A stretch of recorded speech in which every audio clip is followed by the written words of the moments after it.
Hello, welcome back. And today I'm talking about Petco.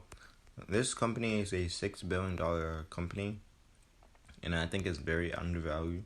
And I think it's a very potential high growth stock that could 5x, 10x in the next 5, 10 years easily. So it reminds me of Amazon. I call it the Amazon of the pet industry. So free same day delivery over $35 for orders, $35 and up. Repeat delivery discounts, so 35% off your first, 5% off all future orders. Curbside pickup reminds me of what the like what Walmart and Hannaford's and other what's called what's retailers do. Those grocery stores, they have a curbside pickup, and so they're on that trend already at most locations at least. And like I said, Amazon of the pet industry, free 1 to 2 day delivery. So if you go to their store, and you could basically pick up like everything you need for your pets, for dogs, cats, and fish. But also they have grooming services. They have a pharmacy. They have training. They have the vet. So like I said, they have brick and mortar side.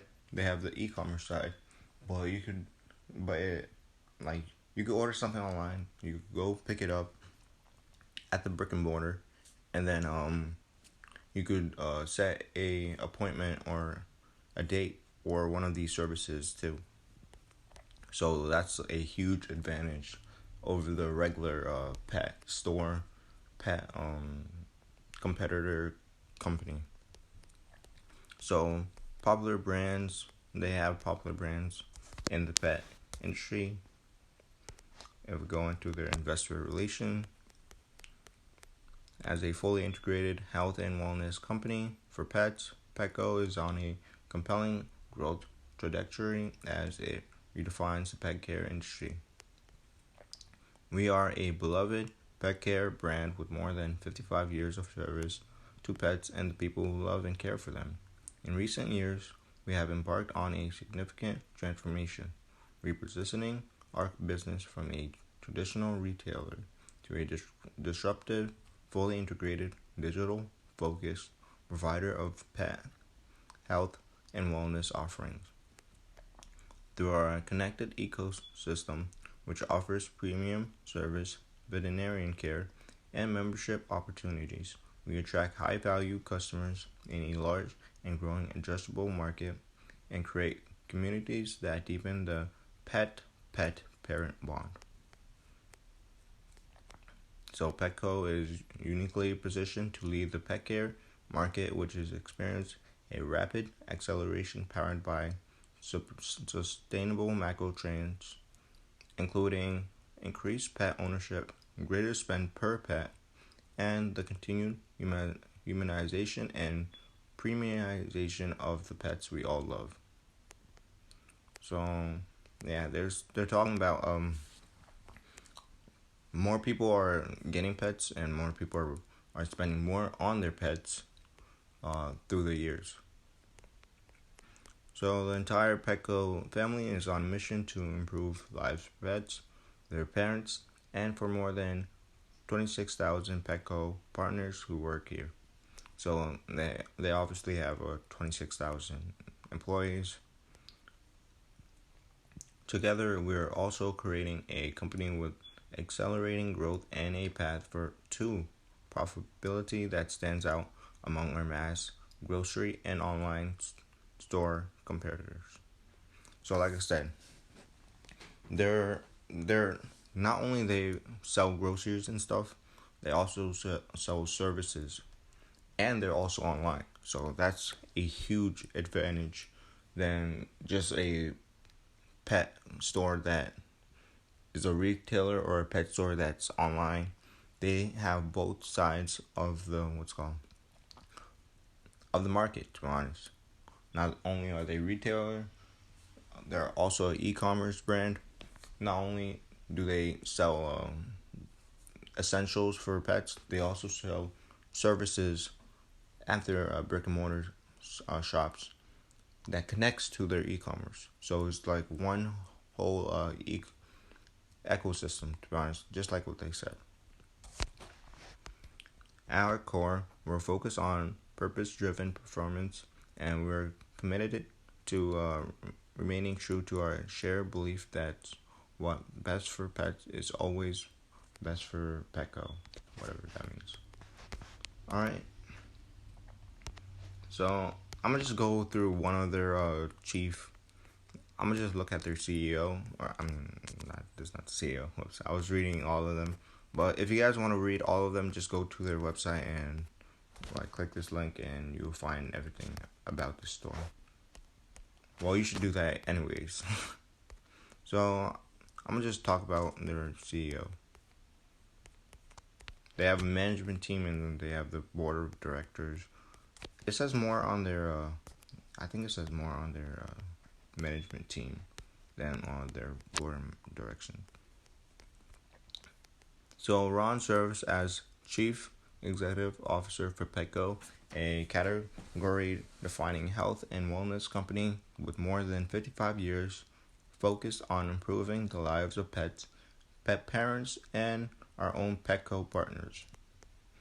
Ron joined the company as CEO in June 2018, so he's relatively new. Even though he's been working in other executive roles, he is relatively new. And he is responsible for driving Petco's business strategy, direction, and overall company performance with more than 25 years of experience in consumer products and technology. Working with some of the top consumer brands in the world, his expertise lies in transforming business by honing strategy, cultivating high-performance teams, propelling innovation, re-engineering cost structures, and driving global sales and marketing. Hardware and commercial document service and solution, and SVP of sales, strategy, and marketing. Vaughn came to Petco after 4 years serving as president of HP Personal Systems. It's a company that sells laptops. You know the laptops HP, and I think they sell laptops and phones. No, they don't sell phones, tablets or something like that.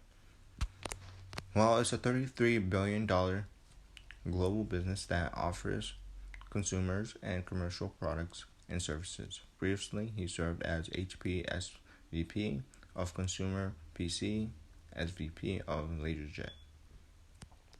Prior to joining HP, Ron spent 13 years at PepsiCo in range of senior executive roles, including Chief Marketing Officer of PepsiCo International Beverages. In the capacity, he was responsible for marketing activities across Pepsi, 7-Up, Gatorade, and Tropicana in all markets outside of the U.S. So he has experience in other markets outside of the U.S., to be honest. Ron earned a bachelor's degree in international marketing from Le University and a master's degree in business administration from the Kellogg School of Management at Northwestern University. And yeah, they talk about how they have a dog or what pet they have or whatever. You would think like I'm a pet person, but no, I'm not. I mean, I do own I do have a couple of cats. So Petco brand is widely recognized and highly recommended. To capitalize on our trusted brand and drive engagement with pet parents, we empower our own sales associates to provide solutions for consumers in the area of pet nutrition, behavior, services. We utilize the rich customer insight gathered from our PALS loyalty card database. So they have cards for their customers. So that's interesting. So they could not only track them, but I think they could also charge a fee on it. yeah, so they're making money from that too. To help guide our customer engagement strategy, this database includes 19.1 million active members, which is a lot of fucking. Whoops, I can't swear. Which is a lot of members, to be honest. And like I said, they billions of dollars in revenue. Billions of dollars in revenue. Which we define as members having a purchase in the last 12 months and captured 87% of our total sales in fiscal 2014. Oh yeah, I forgot to mention. This one was 2015 since this company just IPO'd a couple weeks ago. I was going to talk about it a couple weeks ago, but my phone turned off when I was recording. So, yeah. So I already bought into this company, to be honest. But yeah, it's still at like the same price. Like I said, it's very undervalued. So $60 billion market cap right now. So we believe our highly trained sales associate, together with our data-driven customer engagement model, promote regular return visits of our customers and help establish Petco as one-stop shop for all pet needs. Like I said, the Amazon of pet industry. We have made substantial investment in our omni-channel retail model to position us for continued growth and success in the evolving pet industry. We operate our e-commerce business in-house, utilizing fulfillment processes which are integrated with our network of distribution centers. Like I said, their e-commerce work with their retail sector. In recent years, we have made significant investment in our infrastructure to further optimize our business platform. Additionally, these investments include integrating new technology across stores, webs, mobile experiences to complement our advanced in-house e-commerce fulfillment process, a new advanced customer relations management system to manage our Pals loyalty program, and the opening of our fifth main distribution center in Reno, Nevada, to support our Western U.S. store expansion and e-commerce business. So the $74 billion pet industry continues to thrive with more than 6 million new pet households since 2017. Like I said, this is from 2014 to 15.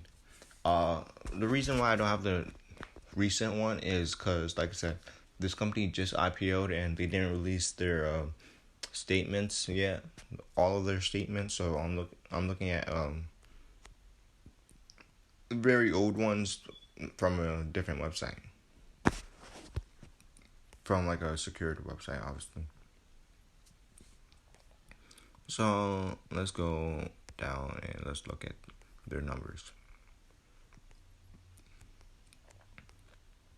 So we have established a track record of strong, consistent financial performance, achieving more than 20 consecutive years of net sales growth from through various economic cycles. Key financial highlight includes achieving positive comparable sales growth for our 21st most recent consecutive quarters and averaging 3.5% of comparable sales growth annually from fiscal 2005 to 2014. Growing our store base from 779 stores under the Petco banner as the end year of 2015 to 1,255 stores under the Petco banner and 128 stores under the Unleashed banner as the end of fiscal 2014, representing a compound annual growth rate of 6.6 on our total store base. Increasing the share of our net sales attribution to e-commerce from 1.2% in fiscal 2015 to 8.5%. So like I said, the e-commerce section is a very high growth section for them, especially. I think it's up much higher. Since this is like 2015, their numbers are a bit higher than what's presented in here, which includes our operation since our acquisition of Dr. Frost and Smith. Like I said, they also have multiple other websites connected to their e-commerce website of Petco. So not only do they have Petco, they have Dr. Frost, and they have another one. I can't remember the name. Increasing net sales from 1 billion, 1.9, or I'm gonna just say 2 billion for fiscal year 2015 to almost 4 billion 2014. Like I said, they're doing billions of dollars in revenue, and this was in 2014, end of 2014. So I think it's like a bit higher, or representing 8% growth. Increased net income from 22 million for fiscal year 2010 to 75 million for fiscal year 2014, representing a 35.3% growth. Increased adjusted EBITDA from 320 million for fiscal 2010 to 457 million for fiscal 2014, representing a 9.3% growth. Increased adjusted net income from 46 million for fiscal 2010 to 103 million for 2014, representing a 22.6% growth. Alright. Our industry, we compete in a highly attractive U.S. pet industry, food, supplies, veterinary service, and non-medical services. So they're in the pet industry, and they're in it. Like they target all sectors. Like I said, they target food, they target grooming, they target training, they target a bunch, which is going to be a large cut of the pie in the future. And they also have e-commerce, which was a $74 billion industry in 2014, and is projected to grow to $92 billion in 2019, which already passed. So, like I said, representing a 4.3% from 2014 to 2019. Non-veterinary pet service, pet food, and pet supplies have forecasted 6.2%, 3.8%, and 3%, respectively. The pet food and supplies and service market is highly fragmented, spread across superstores, discount stores, supermarkets, independent pet realtors, and online retailers. Like I said, the pet industry is all over the place, and I think what they're doing is great. And they're bringing together all of that aspect. They have their brick and mortar stores, they have their e-commerce stores, and one thing I would like, right, if they could expand it into like a grocery stores too. Like if they make their own brands too, and they have their brands on their website and on in other stores too. That would be incredibly powerful. Alright. With the increasing number of pet owners, households choosing to shop the pet specialty channel. The pet specialty channel, which includes retail chains but not local independent pet store, is the second largest channel with 24% market share in 2014. We estimate growth in this channel has outpaced the overall market with a 7.5% from 2015 to the end of 2014, compared to the U.S. pet industry 5% over the same period. As of June, we estimate that we had approximately 16% of the total pet specialty chain and independent retail market based on the total number of locations. So they're focusing on brand pet items and foods specifically. So people are paying a premium for branded pet foods and pet items, to be honest. And you can see this pie chart over here.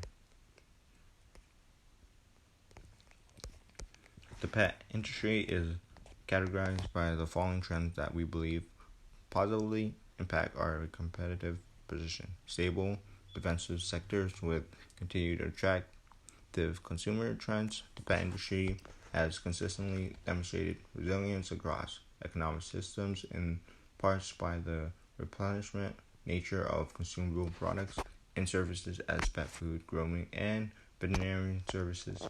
Pet ownership has climbed to $63.8 million in, I said $1 million, I mean 63.8 million households in 2014, 54% of the U.S.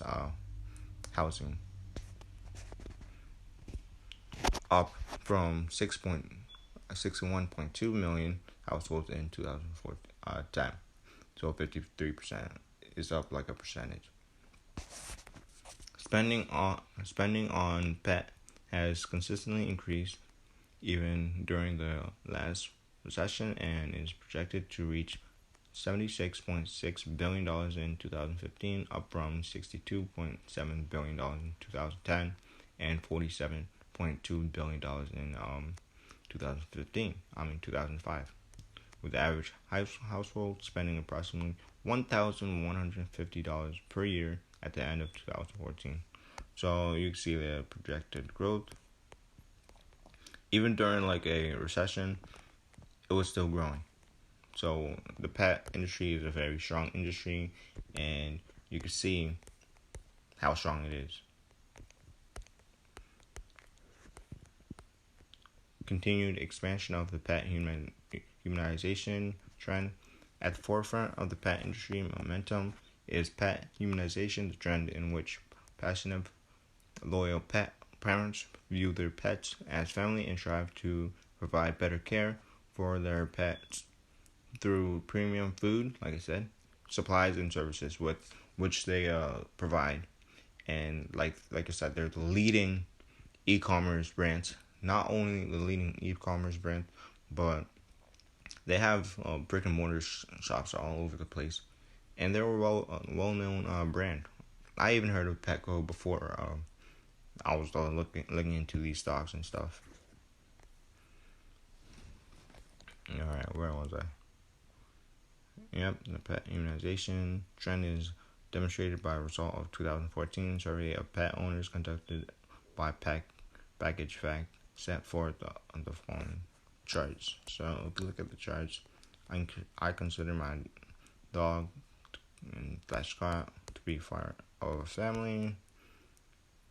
Yep. We believe this humanization trend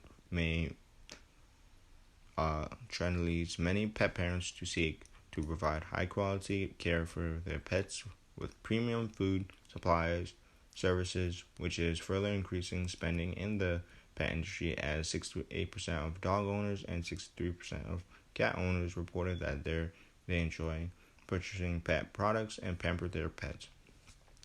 I was in the pet industry, selling stuff in the pet industry, and the pet industry is kind of crazy because pet owners really love their pets, and they really do like buying a lot of stuff for the pets.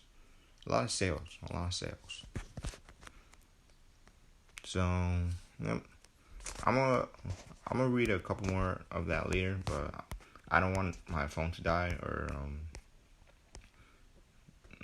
anything. So I'm gonna just go through the balance sheet before this whole thing turns off, because I'm like 20 minutes in already. It's gonna turn off soon. So total rental, like I said, they're a relatively new IPO stock, so accessing all of it, I'm gonna have to buy that sometime. So $4.3 billion in 2019 and $4.4 billion in 2020, end of 2020. So they're doing some good revenue growth. Their growth profit for the revenue did increase just a little bit. So we go here. Their total expenses were $4.2 billion.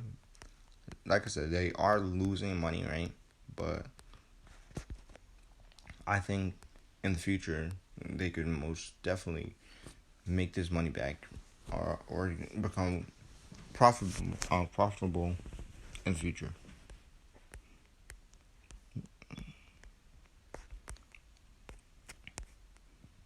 If we look at their quarterly earnings, we can't even look at the quarterly. Anyways, I'm gonna just look at their balance sheet. Like I said, they're in a lot of debt. Not really a lot of debt, but they have like a negative book value. So they're like $2 billion book value, but they have a lot of assets. Like they have $6 billion in assets, and they grew that from 2019 from around $5 billion to $6 billion in their total assets. And they did grow their liabilities too, but you grow your assets by $1 billion. That's quite impressive. So if you look over here, gross PPP, yep. Other non-current assets, $122 million. Goodwill. They have a lot of intangible assets, so $1 billion. And if you look at their liabilities, current liability, if you look at current total assets, it's like $700 million, and their current liability is like $800 million. So payables, so 345 is just in payables, so like accounts payable. I mean, it's like if you have a subscription, or if you paid for a service recently, so they have to pay for service, taxes, current expenses, accrued expenses, current debt. So they only have $28 million in current actual debt.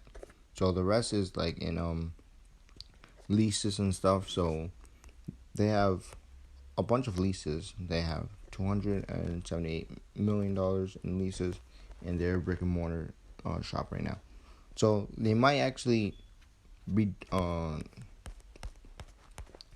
impacted by this whole situation right now. So as things open up in, let's say, a year or two, their business could keep growing from the brick and mortar side. But they have the eCommerce side also. Total non-penalties.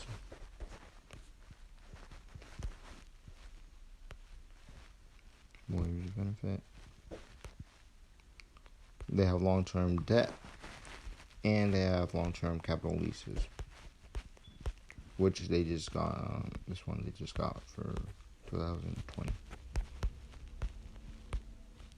Total debt $4 billion. Total assets around $6 billion.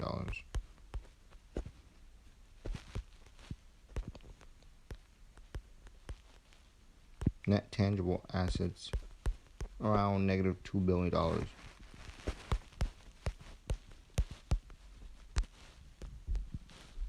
If we look at the cash flow,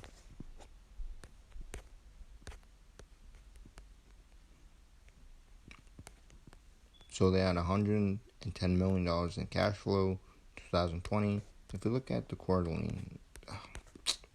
that was a quarterly one. Financing and cash position, repayment of debt. So, like I said, I think this is still a good company.